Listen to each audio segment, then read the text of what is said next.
एक औरत बस सब्जी लेने बाहर निकलना चाहती थी, लेकिन जैसे ही दरवाजा खोला तो डर से उसकी आंखें फटी रह गईं। सामने पूरी तरह से काली, ऊंची और चौड़ी दीवार खड़ी थी, जिसने उनके घर का रास्ता ही बंद कर दिया था। पति पत्नी दोनों हैरान रह गए। उन्हें समझ ही नहीं आया कि रात भर में ऐसा कैसे हो गया और यह रहस्यमयी दीवार आखिर आई कहां से। पहले उन्हें लगा शायद किसी का मजाक है, लेकिन जब खिड़की से निकलने की कोशिश की तो पता चला कि हर निकास का रास्ता इसी काली दीवार से घिरा हुआ है। पत्थर जैसी मजबूत इस दीवार को तोड़ने के लिए नितेश ने पूरी ताकत लगाई, मगर कुछ भी असर नहीं हुआ। उसकी बीवी लिसा ने पुलिस को कॉल करने की सोची, लेकिन अजीब तरह से मोबाइल नेटवर्क पूरी तरह से बंद था। उन्होंने नोटिस किया कि कोई भी इलेक्ट्रॉनिक डिवाइस जैसे ही दीवार के पास आता, तुरंत सिग्नल गायब हो जाता। बेचैन होकर लिसा ने इलेक्ट्रिक ड्रिल निकाली और दीवार को तोड़ने लगी, मगर लाख कोशिशों के बावजूद दीवार पर खरोंच तक नहीं आई। यहाँ तक कि उन्होंने अपने घर की अन्य दीवारें भी तोड़ने की कोशिश की, लेकिन हर तरफ वही काली परत लिपटी हुई थी। यह देखकर दोनों का दिल बैठ गया। इतना बड़ा काम एक रात में कैसे हो सकता है। उसी वक्त बगल वाले घर से कुछ आवाज आई,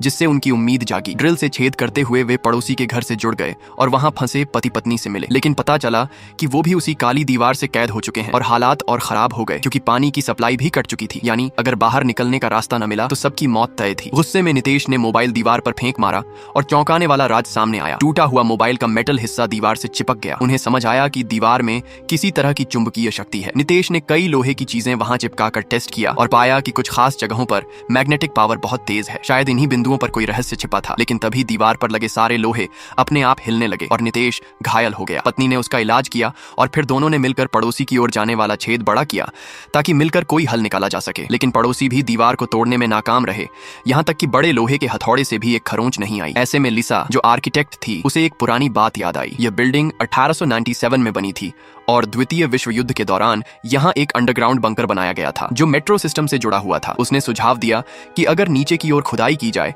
तो शायद उस बंकर तक पहुंचकर निकलने का रास्ता मिल सकता है। अब उनके पास आखिरी उम्मीद यही थी। पानी पहले ही कट चुका था और अगर जल्द बाहर न निकले तो सबकी जान खतरे में थी। नितेश ने भारी हथौड़ा उठाया